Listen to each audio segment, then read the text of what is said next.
నీవు ఆరాధించే దేవుడు ఎంత గొప్ప మనసున్నవాడో ఒక్క మాట అర్థం చేసుకుందాం. శత్రువు గాడిద బరువు కింద పడిందట అంటాడు దేవుడు ఇక్కడ, పగవాడి గాడిద బరువు కింద పడ్డా నువ్వు మౌనంగా దాటి వెళ్ళొద్దు. వానితో కలిసి ఆ గాడిద మీద ఉన్న బరువును దించి దాన్ని మీరు తేలిక చేయండి అంటాడు. ఒక గాడిద మీదే దేవుడు ఎంత మనసు పెట్టాడంటే, ప్రాణం పెట్టి దేవుడు నిన్ను కొనుక్కున్నాడే, నీ కొరకు సర్వస్వాన్ని దేవుడు దారపోసాడే, నిన్నెంత అపురూపంగా దేవుడు చూసుకుంటాడో ఒకసారి ఆలోచించు. జనమా, ఆయన మనసు ఎంత గొప్పదంటే గాడిద మీద కూడా తన భారాన్ని ఉంచాలని దేవుడు అనుకోవట్లా. గాడిద కూడా భారం కింద నలిగిపోవాలని దేవుడు అనుకోవట్లా.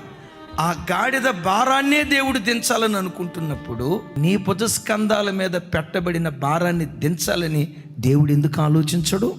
నిశ్చయముగా ఆయన ఆలోచిస్తున్నాడు గనుక ప్రతి క్షణం నీ భారాన్ని దేవుని మీద మోపుదువుగాక.